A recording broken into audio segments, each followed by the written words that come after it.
సంఘములతో ఆత్మ చెప్పుచున్న మాట చెవిగలవాడు సంఘములతో ఆత్మ చెప్పుచున్న మాట చెవిగలవాడు. చాలాసార్లు దేవుని ఆలయానికి మనం రాం. చాలాసార్లు దేవుని ఆలయాన్ని మనము ప్రయారిటీగా ఉంచుకో.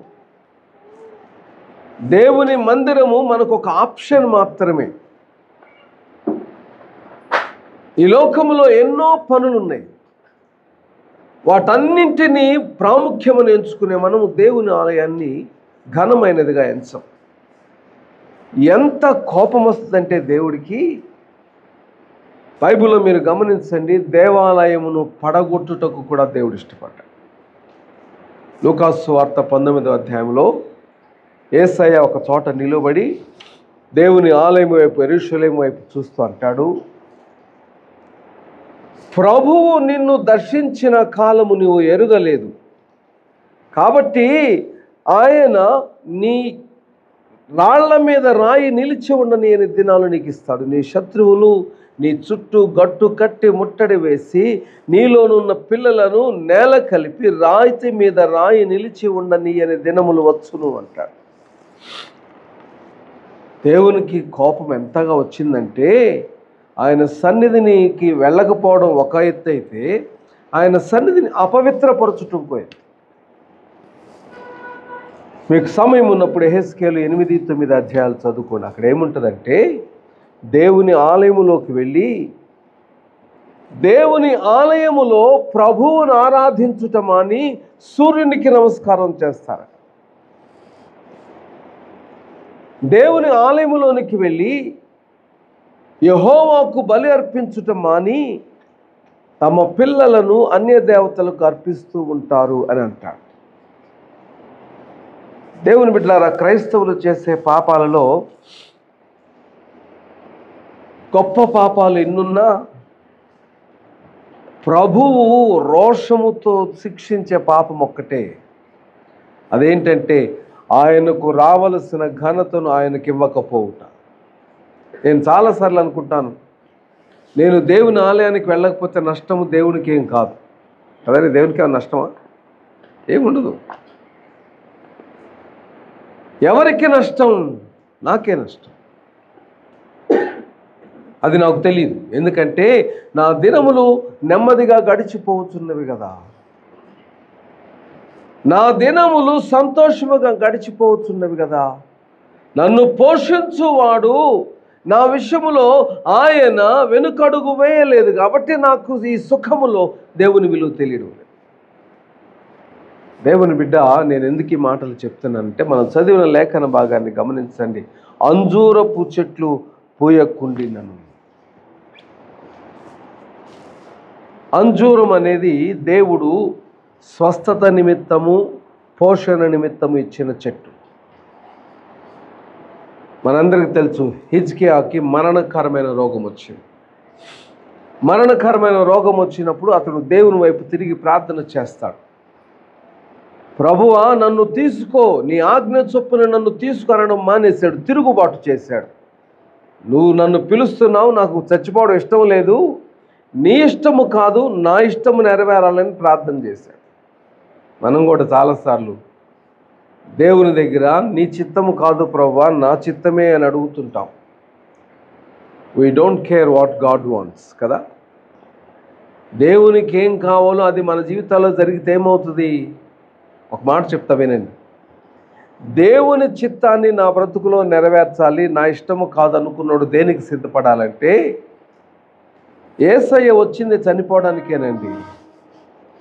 ఈ లోకంలోనికి యేసయ్య వచ్చింది చనిపోవడానికి. చనిపోవడానికి వచ్చిన యేసయ్య నీ చిత్తం అయితే ఈ గిన్నె తొలగించమని ఎందుకు ప్రార్థన చేశాడు? నీ చిత్తం అయితే ఈ గిన్నె తొలగించుము అనే ప్రార్థన ఎందుకు చేశాడు? వచ్చింది చచ్చిపోవడానికే కదా. ఇక్కడ ఆత్మీయ సత్యం ఏంటంటే, యేసయ్య తొలగించమన్న గిన్నె మరణము కాదు. ఆయన మరణించడానికే వచ్చాడు. అందరికీ చెప్పాడు, నేను మరణించబోతున్నానని. 3వ దినమున లేస్తానని చెప్పాడు. కాబట్టి ఆయన మరణము గురించి స్పష్టమైన దేవుని ఉద్దేశం గ్రహించి ఉన్నాడు. మరి దేని కొరకు ప్రార్థన చేశాడు? సిలువకు ముందు శ్రమలను గురించి. సిలువకు ముందు శ్రమలు ఆయన పిలుపులో లేవు. రిక్తుడై సిలువ మరణము పొందునంతగా ఆయన ఈ లోకంలోనికి వచ్చాడని బైబిల్లో ఉంది, కానీ శ్రమ పడాలని లేదు. ఆ శ్రమలలో పాలు పంపులు పొందుటకు ఆయన దేవుని చిత్తము కొరకు ప్రార్థన చేశాడు. ఏమని? నీ చిత్తమైతే ఈ గిన్నె తొలగించు, అయినను నీ చిత్తమే సిద్ధించుగాక. మన జీవితాలలో చాలాసార్లు మనం ప్రార్థనలు చేసేటప్పుడు దేవుని ప్రణాళిక, దేవుని ఉద్దేశము తెలియకుండా ప్రార్థన చేస్తాం. దేవుని ప్రణాళికను మనము మార్చలేము, ఎందుకంటే ఇట్ ఈస్ స్టాంప్డ్. దేవుడు ఒకసారి ఒక తీర్పు, ఒక ఆజ్ఞ ఇచ్చిన తర్వాత అది ముద్రించబడింది. Nobody can change it. దేవుని ఉద్దేశాలను మనం మార్చుకోవచ్చు. ప్రభు అన్నాడు నువ్వు చచ్చిపోతావు అన్నాడు. వీళ్ళందరూ అన్నారు మేము ఉపవాస ప్రార్థనలు చేస్తామయ్యా అన్నారు. దేవుని ఉద్దేశం కూడా అదే. మీరు మారు మనసు పొందకపోతే చచ్చిపోతారు, మారు మనసు పొందితే బ్రతుకుతారు. అలాగే వారు ఉపవాసములు ఉన్నారు, పాపములు ఒప్పుకున్నారు. నినివే పట్టణస్థులందరూ క్షమించబడ్డారు. ఉద్దేశము వేరు, చిత్తము వేరు. క్రైస్తవులు ఎంత నీతిమంతులంటే చిత్తాన్ని కూడా మార్చుకోమని ప్రార్థన చేస్తారు, దేవుని నిర్ణయాన్ని కూడా మార్చుకోమని ప్రార్థన చేస్తారు. దేవుని బిడ్డ, దేవుని నిర్ణయము మారదు, దేవుని చిత్తము మారదు. దేవుడు తన ఉద్దేశాన్ని మార్చుకుంటాడు. చంపాలనుకొని వారు మారు మనసు పొందితే తన మనస్సును త్రిప్పుకుంటాడు. హిజ్కియా దేవుని మీద తిరుగుబాటు చేశాడు, అయినను దేవుడు అతనికి ఆయుష్ ఇచ్చాడు. అతనికి ఆయుష్ ఇవ్వడానికి ముందు ఏమన్నాడంటే, అంజూరపు పండ్ల ముద్దను తీసుకొని వీపు మీద అతనికి కలిగిన గాయము మీద ఉంచితే అతడు స్వస్థపరచబడతాడు, మరణం అతని నుండి తొలగిపోతుంది. దేవుని బిడ్డ, స్వస్థత నీ జీవితంలో ఉన్నా లేకపోయినా, చాలామంది క్రైస్తవులకి ఏం అర్థం కాదంటే, దేవుని బిడ్డలు అనారోగ్యముతో ఉండకూడదు, దేవుని బిడ్డలకు జబ్బులు రాకూడదు, దేవుని బిడ్డలకు శ్రమలు ఉండకూడదు, దేవుని బిడ్డలకు కన్నీరు రాకూడదు. వాళ్ళకు అర్థం కానిది ఏంటంటే, శ్రమ, రోగము, కన్నీళ్లు లేనిది ఒకే ప్లేస్, అది పరలోకం. ప్రకటన 21 అంటాడు, అక్కడ మరణమైనను, వేదనైనను, ఏడ్పైనను ఉండదు. ఈ లోకములో అవన్నీ ఉంటాయి, కానీ క్రైస్తవులు ఎందుకో దాన్ని అర్థం చేసుకోరు. ఇది తీసే ప్రభు, అది తీసే ప్రభు, ఇది తీసే ప్రభు అంటారు. ఎందుకని? అది దేవుడు నీ జీవితంలోనికి ఇచ్చాడు, అది గ్రహించావా? తీసివేయమని అడగడానికి ముందు దానిని ఎందుకు పర్మిట్ చేశాడు ప్రభు? దేవుని ప్రేమించు వారికి, అనగా ఆయన సంకల్పము చొప్పున పిలువబడిన వారికి సమస్తమును మేలు కొరకై సమకూర్చి జరిగించుచున్నాడని బైబిల్లో ఉంది కదా. ఒకవేళ నేను నా బ్రతుకులో దేవుడు దీనిని జరిగించాడు అని నేను నమ్మకపోతే నా ప్రేయర్ ఏంటో తెలుసా? ప్రభా ఇది తీసేయి, ఇది వద్దు. ఒకవేళ అది దేవుడు నా జీవితంలో జరిగించుచున్నాడని నేను గ్రహిస్తే నేనేమని ప్రార్థన చేయాలి? ఇది వద్దు అనకూడదు, ఇది తీసేయి అనకూడదు. నేనేమని ప్రార్థన చేయాలి? దానిలో నీ చిత్తమును గ్రహించి నేర్చుకున్నట్లు నాకు సహనమును ఓర్పును దయచేయమని ప్రార్థన చేయాలి. అంజూరపు చెట్లు పూయకుండినను. చాలామంది క్రైస్తవులకు తెలియంది ఏంటంటే, అంజూరపు చెట్లు రోడ్డు ప్రక్కన అనేక మంది పేదలకు ఆశ్రయము, ఆహారము. దేవుడు అంటున్నాడు, ఒకవేళ ఇవి నీ దేశంలో లేకపోతే, అంటే కరువు ఉంటే, నీడ లేకపోతే, స్వస్థత లేకపోతే, ఈ మూడు గుర్తుపెట్టుకోండి. కరువు, స్వస్థత, ఆశ్రయం, ఈ మూడు లేకపోయినను, 2 ద్రాక్ష చెట్లు ఫలింపకపోయినను. ద్రాక్ష చెట్లు ఫలింపకపోయినను. దేవుని బిడ్డ, ద్రాక్ష చెట్లు పానీయము కావచ్చు, కానీ లేఖనములో ఈ మాట ఎందుకు రాశాడంటే, ప్రభువుకు అర్పణగా అర్పించు పానార్పణము ద్రాక్షారసం. ప్రభువునకు అర్పణగా ఇచ్చేటువంటి పానార్పణము ద్రాక్షారసం. అంటే దేవునికి బలి అర్పించున్నప్పుడు ప్రభు ఆనందించగలిగిన పానార్పణము నీ దేశములో లేకపోయినను.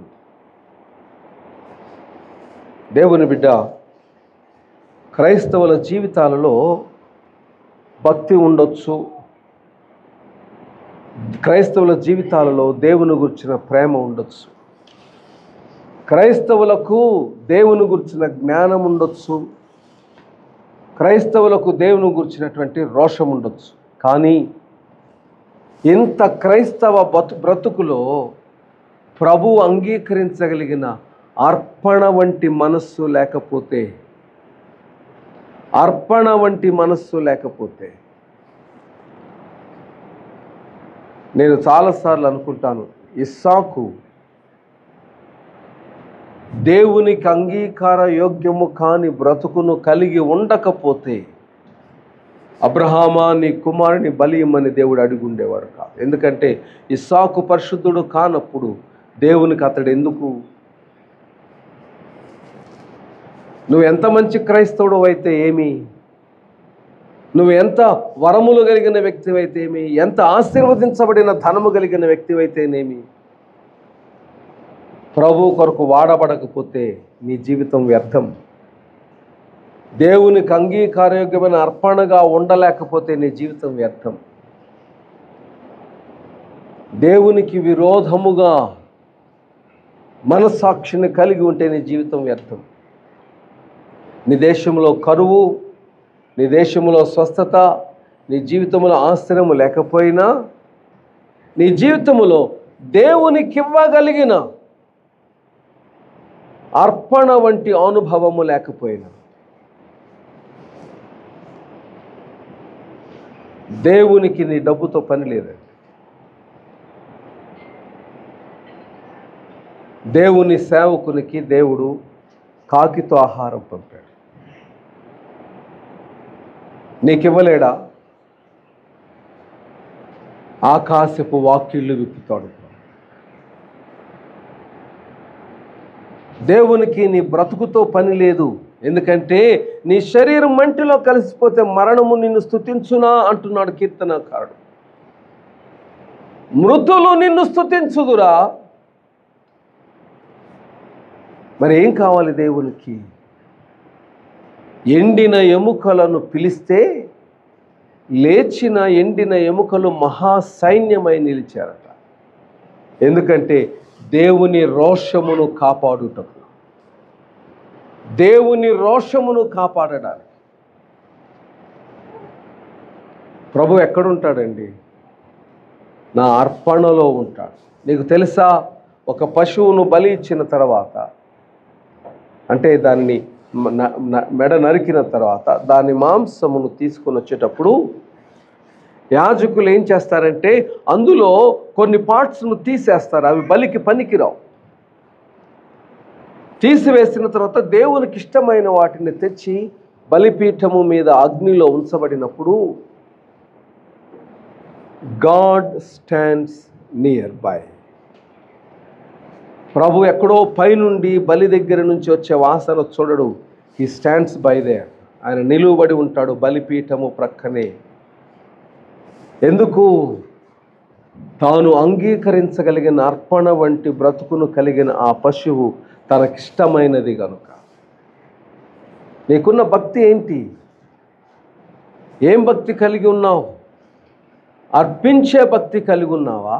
నీ రిలీజియస్ ఆ ఇష్టాన్ని ఏదో కాపాడుకోవడానికి నువ్వు దేవుని సన్నిధికి వస్తున్నావా? ఈ రోజుల్లో దేవుని సన్నిధి అంటే చాలామందికి మతపరమైనటువంటి సంతృప్తి. నేను చాలామంది క్రైస్తవులు అన్నప్పుడు విన్నాను, పోయిన వారం చర్చికి వెళ్ళలేదండి, ఈ వారం అంతా నాకు మనసు బాగాలేదంటారు. చర్చికి వెళ్ళకపోతే మనసు బాగాకపోతే దేవుణ్ణే కలిగి ఉండని నీ బ్రతుకులో ఇంకా నీకు మనసు ఎలా బాగుంటుంది? అది తెలియదు వాళ్ళకి. దేవుడు ఒక ఆప్షన్, దేవుని మందిరం ఒక ఆప్షన్, అంతే తప్ప అది జీవన విధానము కాల క్రైస్తవుడికి. ద్రాక్ష రసము పానార్పణము. సో ఆశ్రయము లేకపోయినా, ఆహారము లేకపోయినా, స్వస్థత లేకపోయినా, దేవునికి ఇవ్వగలిగినటువంటి అర్పణ లేకపోయినా. మూడవది, ఒలీవ చెట్లు కాపు లేక ఉండినను. ఒలీవ చెట్లు కాపు లేక ఉండినను. ఒలీవ చెట్లు అంటే 3 రకాలుగా వాడతారండి. ఒకటి, ఒలీవ నూనె అభిషేకము నిమిత్తం వాడతారు. సమూయేలు దావీదును అభిషేకించడానికి ఒలీవ నూనెతో వెళ్ళాడు. ఒలీవ చెట్లు ఆహారము కూడా. మీకు ఒక ఆత్మీయ సత్యం చెప్తున్నాను. ఒలీవ చెట్లకు ఉండేటువంటి ధన్యత మరే చెట్టుకు లేదు ఈ లోకంలో. అందుకే 128వ కీర్తనలు అంటాడు, నీ భోజనపు బల్ల చుట్టూ నీ పిల్లలు ఒలీవ మొక్కల వలె ఉంది. ఏంటి ఒలీవ మొక్కలకున్న గొప్పతనం? జకర్యా గ్రంథం ఒకసారి చూడండి.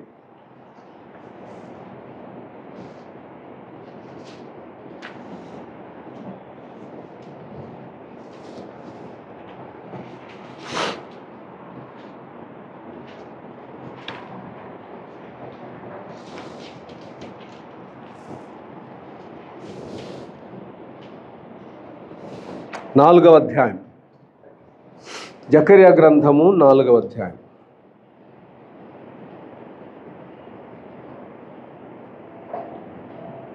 పదకొండు నుండి చదువుతున్నానండి. జకర్యా గ్రంథము 4వ అధ్యాయం 11 నుండి చదువుతున్నాను.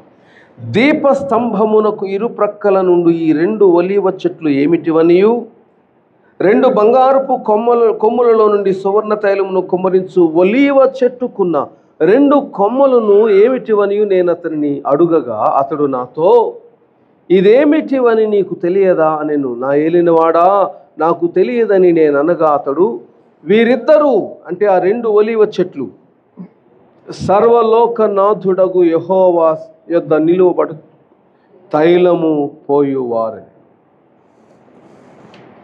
దేవుని సన్నిధిలో నిలువబడి తైలము పోయువారిని ఒలీవ చెట్లు అన్నాడు.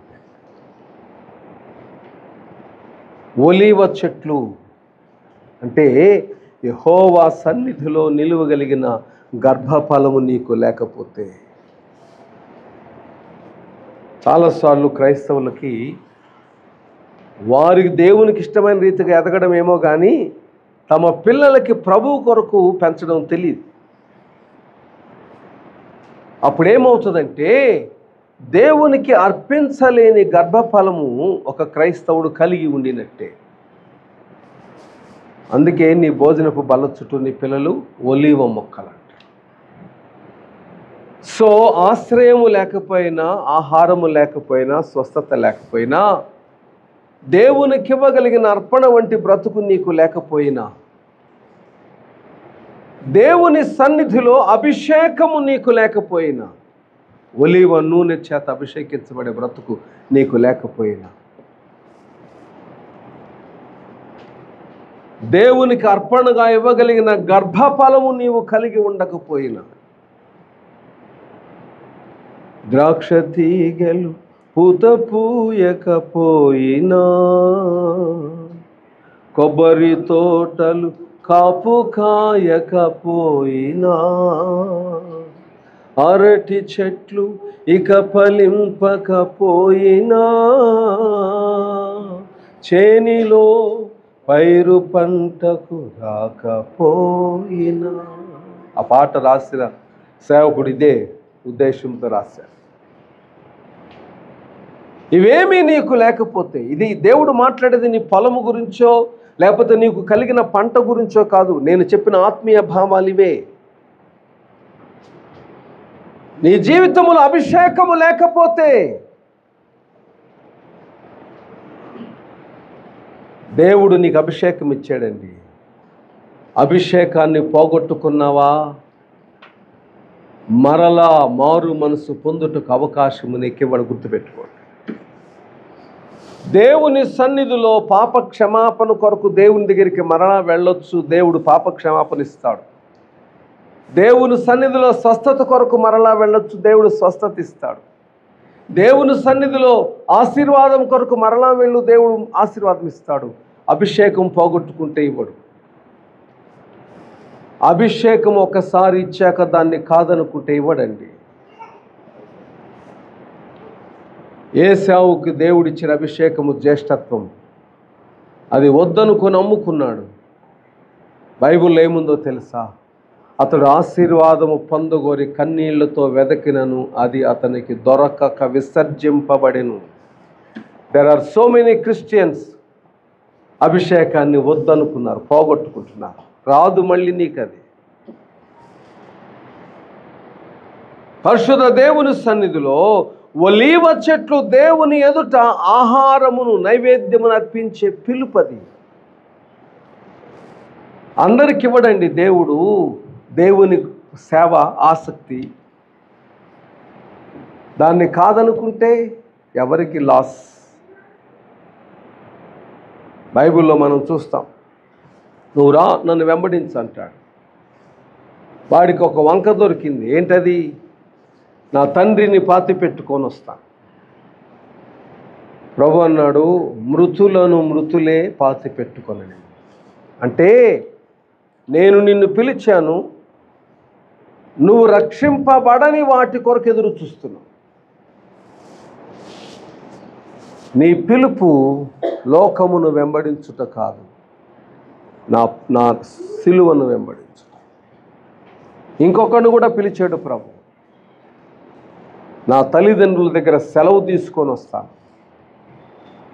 దేవుడు అంటున్నాడు, నాగటి మీద చేయి పెట్టి వెనుతిరుగువాడు నాకు పాత్రుడు. చాలామందికి తెలియంది ఏంటంటే, వెన్ గాడ్ కాల్స్, బేషరతుగా ప్రభువును వెంబడించాలి. షరతులు లేకుండా, ప్రభువా నాకు అది ఇస్తానంటే, నాకు ఇది ఇస్తానంటే, నువ్వు నన్ను ఇలా చేస్తే, నన్ను ఇలా చేస్తే, నన్ను ఇలా గణపరిస్తే, లేదండి. ప్రభువు పిలిచిన పిలుపులో దేవుని ప్రణాళికలే స్టాంపు వేయబడి ఉంటాయి, కానీ నీ ఆప్షన్ ఉండదు దానిలో. ఎందుకంటే ప్రభువు నిన్ను పిలిచినప్పుడు సిలువనెక్కటకు పిలిచాడే తప్ప సిలువను వెంబడించడానికి కాదు. తర్వాత మాట గమనించండి. చేనిలోని పైరు పంటకు రాకపోయినను, చేనిలోని పైరు పంటకు రాకపోయినను, ఫలభరితమైనటువంటి పంట నీకు లేకపోతే, దేవుని బిడ్డ, నా దగ్గర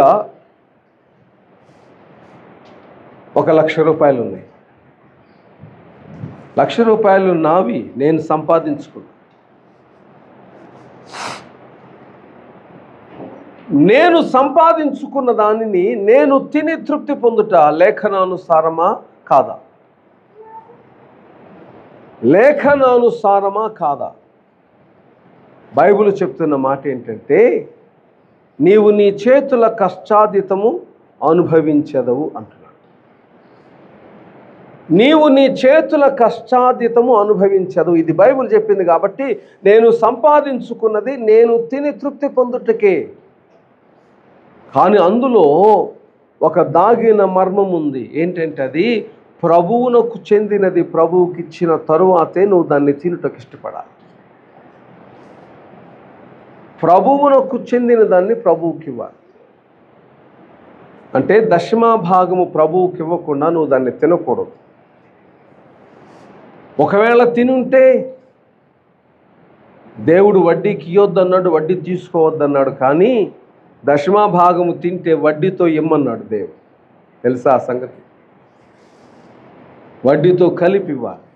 ఇవ్వకపోతే ఏమవుద్ది? ఏమీ కాదు, ఏమీ కాదు. నిందగలిగిన వ్యక్తిగా దేవుని సన్నిధిలో మచ్చతో ఉంటావు. చేనిలో పైరు పంటకు రాకపోతే ఆయన ఆ మాటకు అర్థం ఏంటంటే, కరువు నీకొచ్చినా. ఎందుకు వస్తుంది కరువు? ప్రభువునకు చెందిన దానిని ప్రభువుకి ఇవ్వకపోవటం వలన ఈరోజు నా బ్రతుకులో కరువు ఉందంటే కారణం ఏంటో తెలుసా? దేవునికి ఇచ్చుటకు నా యొద్ద దేవుడు ఏమీ ఉంచలేదని, నేను సంపాదించలేదని కాదు.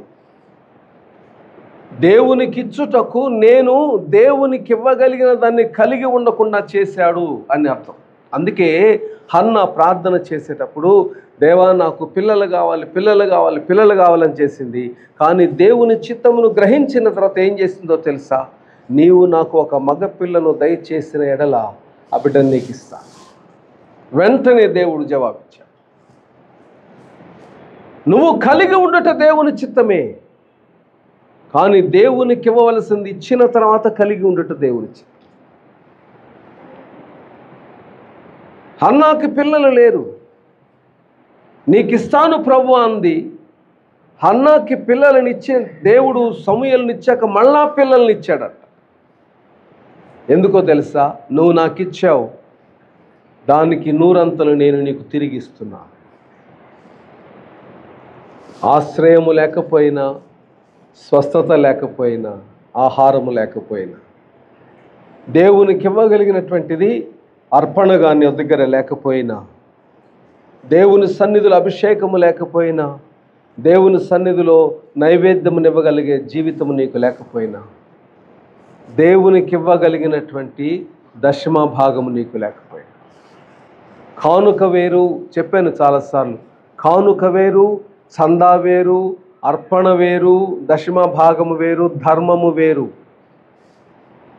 నేను ప్రతి ఆదివారం కానుకేస్తాను. ఆ కానుక నేను దేవుని సన్నిధికి ఇస్తున్నాను.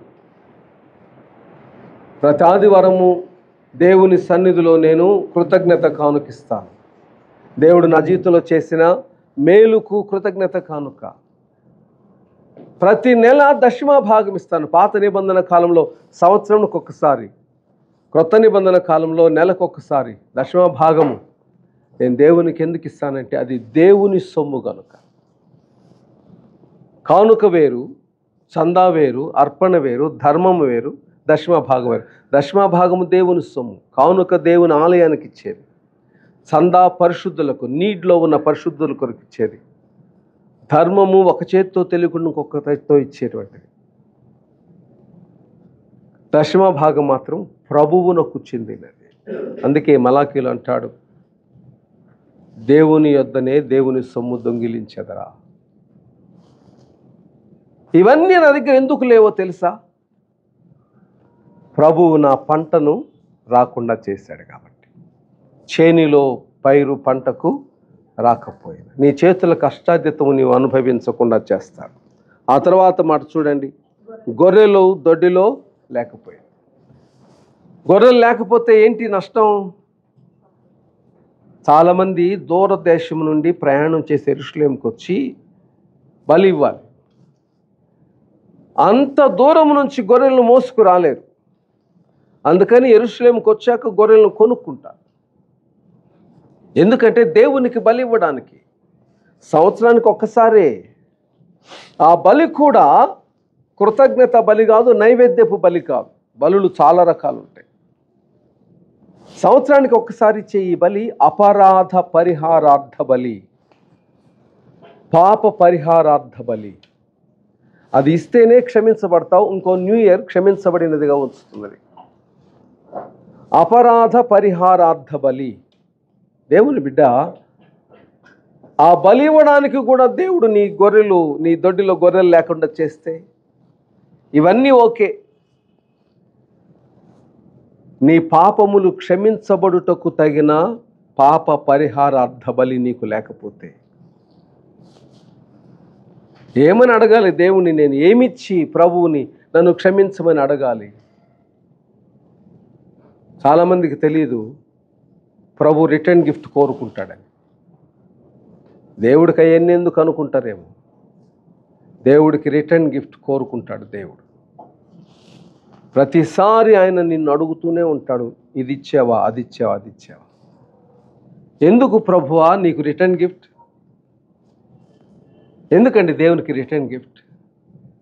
బైబిల్ ఏం చెప్తుందంటే, నిన్ను గూర్చిన జ్ఞాపకంగా నిన్ను దీవించు నిమిత్తమై నీవిచ్చే ప్రతి గిఫ్ట్ దేవుని సన్నిధిలో జ్ఞాపకార్థ సూచనగా ఉంటుంది. It stands there reminding him of your love. గొర్రెలు దొడ్డిలో లేకపోతే నెక్స్ట్ మాట చూడండి. సాలలో పశువులు లేకపోయినా పరిశుద్ధ దేవుడు నీకు ఆహారమును లేకుండా చేస్తే, అనుదిన ఆహారము లేకుండా చేస్తే, దేవుని సంఘమా, చాలామంది అనుకుంటారు పరిశుద్ధ దేవుడు నాకు ఏమి ఇవ్వకపోయినా I can live on my own. దేవుడు నీకు ఆహారమును లేకుండా చేస్తే, చాలామంది అనుకుంటారు ఐ కెన్ ఎర్న్, నేను సంపాదించుకోగలను. దేవుని బిడ్డ, దేవుడు ద్వారములను మూసివేస్తే తెరవగలిగిన వాడెవడనూ లేడు. సాలలో పశువులు లేకపోయినా ప్రభువు నీకు అనుదిన ఆహారమును తీసివేస్తే, తినుటకు ఆహారము ఎందుకు చేస్తాడు దేవుడు? దేవునికి దయలేదా? అనుదిన ఆహారము లేకుండా చేస్తాడా? ఒక మాట చెప్తున్నాను మీకు. కీర్తనల్లో ఏముంటుందో తెలుసా? ప్రార్థన చేయకుండానే ఆహారమును మృంగు నా ప్రజలకు తెలివి లేదా? భోజనానికి ముందు ప్రార్థన చేయకుండా తినేవాళ్ళు చాలామంది ఉంటారు. అది కూడా పట్టించుకుంటాడు దేవుడు. ప్రార్థన చేయకుండానే ఆహారమును మృంగు నా ప్రజలకు తెలివి లేదా? స్తుతించనప్పుడు నీకెందుకు ఇవ్వాలి దేవుడు? ఘనపరచనప్పుడు ప్రభు నీకెందుకు ఆశీర్వాదం ఇవ్వాలి? మీరు అడగొచ్చు, అన్యజనులు స్తుతించరు, ప్రార్థించరు, మరి వారు దీవించబడుతున్నారు కదా, మరి నాకెందుకు ఇది అంటే, వారు తమ ఆశీర్వాదము చేత తమ ప్రాణములను అమ్ముకుంటున్నారు నాశనానికి. నువ్వు అలాగూ కాదు కదా. చాలామంది క్రైస్తవులు దీవించబడిన తర్వాత నాశనానికి అమ్ముకుంటారు.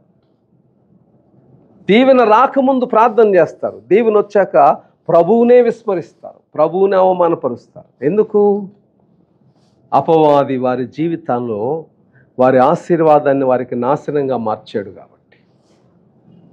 ఎంతమందిని బైబిల్లో మనం చూడడం లేదు. దీవించబడిన తర్వాత ప్రభువుని ముందు ప్రేమించినట్టు ప్రేమించు. ఎఫెసు సంఘములు ఏమంటాడండి దేవుడు? నీ సహనం నాకు తెలుసు, నీ ప్రేమ తెలుసు, అయినను నేను నీ మీద తప్పు ఒకటి మోపవలసినది. ఏంటది? నీ మొదటి ప్రేమను నీవు మరచి. ప్రేమను మరిస్తే తప్పేంది అంటే దాని క్రింద అంటాడు, నీవెక్కడ నుండి పడితేవో దాన్ని జ్ఞాపకం చేసుకుని మరలా లేకపోతే సంఘములో నుంచి నిన్ను దూరపరుస్తా. సంఘం అంటే చర్చ్ కాదు, దేవుని దేహము నుంచి నిన్ను దూరపరుస్తా. కాబట్టి సాలలో పశువులు లేకపోతే, ఇన్ని ఇచ్చాడు కదా, ఇవన్నీ లేకపోయినా దాని తర్వాత మాట చూడండి, నేను యెహోవా యందు ఆనందించు. దేవుని బిడ్డ, దేవుడికి ఇవేమీ అక్కరలేదండి. దేవునికి అవేమీ అక్కర్లా. దేవునికి కావాల్సింది ఏంటంటే ఆయనను ఆనందింప చేయగలిగే భక్తి నీకుంటే చాలు. ఆయనను ఆనందింప చేయగలిగే భక్తి నీకుంటే చాలు. ఒక మాట చెప్తాను వినండి. ప్రభువు ముఖమును చూచుచు 40 దినములు ఆహారము పానీయము లేకుండా ఉన్నాడు మోషే. He was not hungry, he was not thirsty. కారణం ఏంటో తెలుసా? ఉపవాసం ఉండగలిగే శక్తి ఉన్నాడని నేను చెప్పను. ఆహారమును పానీయమును ఇవ్వగలిగిన అయ్యున్న ప్రభువు ముఖమును చూచాడు కాబట్టి. 40 దినములు యేసయ్య ఉపవాసం ఉన్నాడు. ఎలా ఉండగలిగాడంటే he was in the presence of the Lord. దేవుని ముఖమును చూచుచు. ఇవన్నీ లేకపోయినా దేవుని యందు ఆనందించగలిగే బ్రతుకు నీకుందా?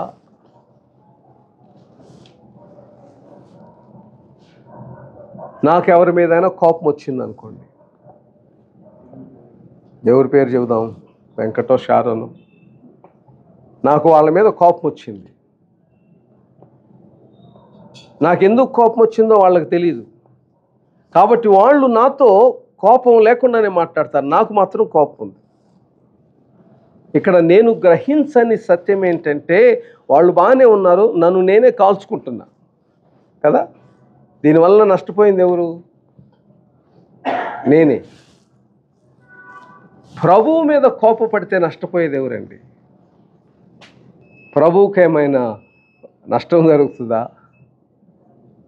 ప్రభువు మీద కోపపడి తన్ను తాను అవమానానికి అప్పగించుకునే క్రైస్తవుడు దేవునికి అవసరం. ఇవన్నీ లేకపోయినా కూడా నేను యెహోవా యందు ఆనందించెదను అనేటువంటి విశ్వాసం కావాలి. దేవా నువ్వు నాకు అది ఇస్తేనే, దేవా నువ్వు నాకు ఇది ఇస్తేనే అప్పుడు నేను నిన్ను ఆరాధిస్తాను, నీ సన్నిధికి వస్తానని అనకూడదు. ప్రభువా నాకేమీ లేకపోయినా నీవుంటే చాలు, నీ సన్నిధి ఉంటే చాలు, నీ దక్షిణ హస్తము క్రింద నన్ను అణచినా చాలు, నీ చేతులు నా కన్నీటిని తుడిస్తే చాలు. యోబు ప్రార్థన చేస్తాడు, దేవా నన్ను ఇంత శ్రమ పెడుతున్నావే, ఇంత గాయపరుస్తున్నావే, ఇంత అవమానపరుస్తున్నావే, అయినను నాకు నీ మీద కోపం లేదయ్యా. ఒకవేళ నన్ను గాయపరుచుట ద్వారా, నన్ను అవమానపరుచుట ద్వారా నీవు ఆనందిస్తున్నావనంటే ఇంకా నన్ను గాయపరుచని ప్రార్థన చేశాడు యోబు 6వ అధ్యాయంలో. నన్ను అవమానపరుచుట నీకు ఆనందాన్ని కలుగ చేస్తే నన్ను అవమానించు, గాయపరచు. ఎంత గొప్ప విశ్వాసం అండి. ఇవన్నీ లేకపోయినా నేను యెహోవా యందు ఆనందించాను. ఆ తర్వాత మాట గమనించండి, నా రక్షణకర్త అయిన నా దేవుని యందు నేను సంతోషించాను. క్రైస్తవుని ఆనందము క్రీస్తులో ఉండాలండి, క్రీస్తు ఇచ్చు వాటి యందు కాదు. నేను ఒక మాట చెప్తాను, ఇంతకుముందు చెప్పాను, మరొకసారి గుర్తు చేస్తున్నాను, జాగ్రత్తగా వినండి. అదేంటంటే, పరిశుద్ధ దేవుని సన్నిధిలో నేను ఆయన ఇంటిలోని గెస్ట్ కాదు. I'm not a guest in the house of the lord. చాలామంది దేవుని ఆలయానికి వస్తారు, వెళ్ళిపోతారు. ఒక వారం వస్తారు, 2 వారాలు వస్తారు, వెళ్ళిపోతారు. కొంతమంది దేవుని ఆలయానికి వచ్చి వాళ్ళకి ఏదో మనసు బాగాక మానేస్తారు. ఇప్పుడు మన చర్చ్ ఉంది, కొంతమంది వచ్చారు, కొంతమంది మానేశారు.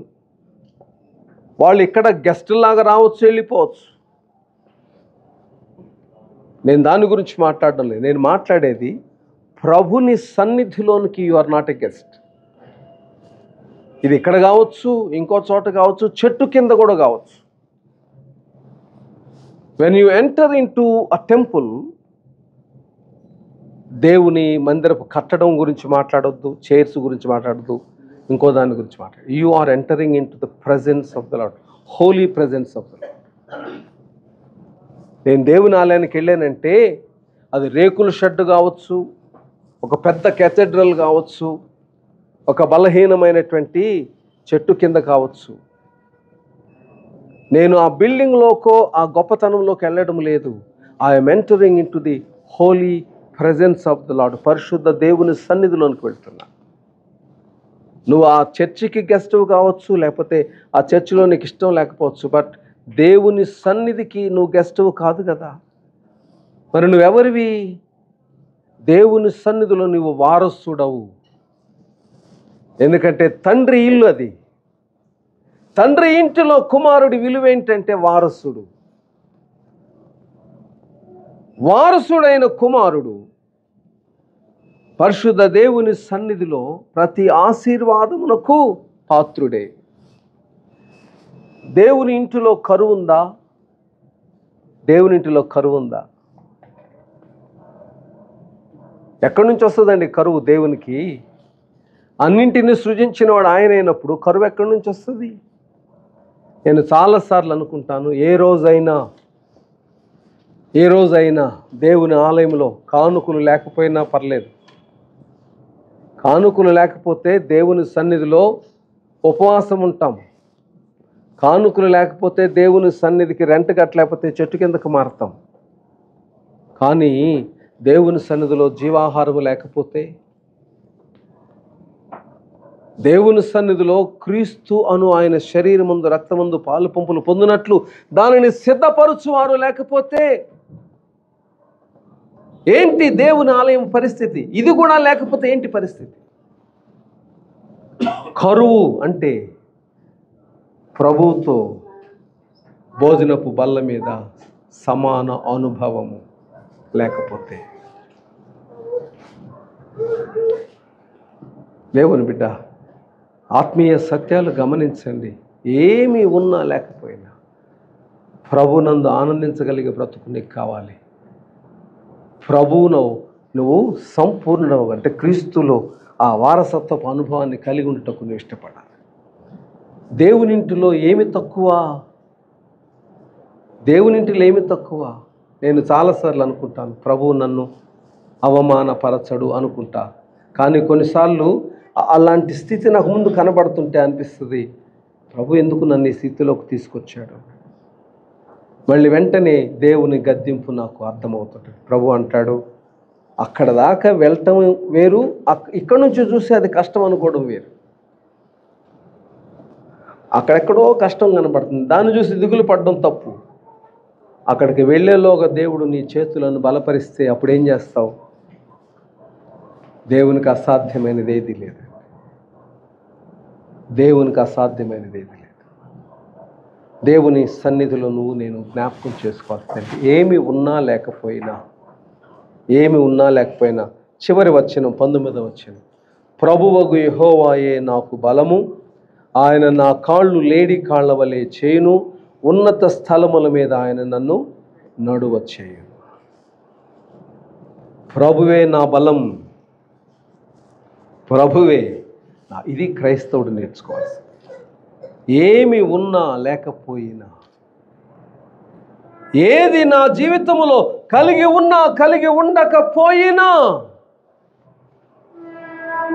యెహోవా నా బలం, ఆయన నా కాళ్ళను లేడి కాళ్ళ వలె చేయను. అంటే అర్థం ఏంటండి?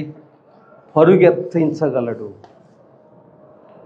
ఎందుకు పరిగెత్తాల్సింది? ఎందుకంటే ప్రభు నిమిత్తమైన పరిచర్య నిమిత్తం.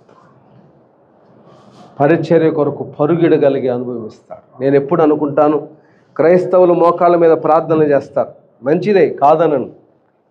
క్రైస్తవులు సాగిలిపడి ప్రార్థన చేస్తారు, మంచిదే కాదనను. దేవుడు వాటికంటే ప్రాముఖ్యత దేనికి ఇచ్చాడో తెలుసా?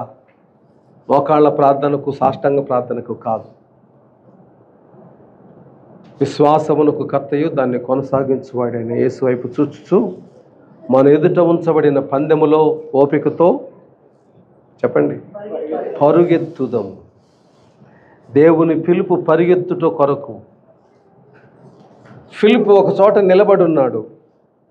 తెలియకుండా ఆత్మదేవుడు అతన్ని ఆవహించి తీసుకొని వెళ్ళి ఆ నపుంసకుడి దగ్గర కూర్చోబెట్టాడు. రక్షణ నిమిత్తం, రక్షణ ప్రకటించు నిమిత్తం. క్రైస్తవుని పిలుపులో మోకాళ్ళు లేవు, క్రైస్తవుని పిలుపులో సాష్టాంగపడుట లేదు. క్రైస్తవుని పిలుపులో పరుగెత్తుటుంది. ఆ పరుగెత్తే విషయంలోనే మరణము కూడా ఉంది. ప్రభువు కొరకైన మరణం. మరణించిన తర్వాత ఆయన నిన్ను ఎక్కడి నుంచో పెడతాడు? ఆ చివరి మాట చూడండి, ఉన్నత స్థలముల మీద ఆయన నన్ను నడవచ్చు. ఉన్నత స్థలం అంటే యెహోవా సన్నిధిలో క్రీస్తు రక్తము వలన కలిగిన ఆశీర్వాద స్థలము. ఇన్ని ఉన్నా లేకపోయినా నా దేవుడు నా యందు ఆనందించగలిగే ఆత్మీయ జీవితం నాకుంటే చాలు. ఒకవేళ దేవుని యందు నువ్వు ఆనందించకుండా అవన్నీ కలిగి ఉండాలని నువ్వు కోరుకుంటే మనకంటే బలహీనుడు ఉండడు, మనకంటే అయోగ్యుడు ఉండడు. చివరి మాట, ధనవంతునితో అబ్రహాం అంటాడు, నువ్వు లోకములో ఉన్నంతకాలం సుఖంగా జీవించావు, ఇప్పుడు ఇక్కడ పాతాళంలో బాధపడుతున్నావు. లాజరు లోకములో ఉన్నప్పుడు నెమ్మది లేకుండా ఉన్నాడు, ఇప్పుడు ఇక్కడ ఇతడు నెమ్మది పొందొచ్చు. ధనవంతుడికి దేవునికి ఇవ్వగలిగింది ఉన్నా దాచుకున్నాడు. లాజరుకు తన బ్రతుకు కాలమంతా కన్నీటితో స్తుతే చెల్లించాడు. ప్రభు దగ్గరికి వెళ్ళాడు. మనం ఎలా ఉన్నాం? ప్రార్థన చేసుకుందాం. తలలోంచి ప్రార్థన చేసుకుందాం. Thank you and God bless you.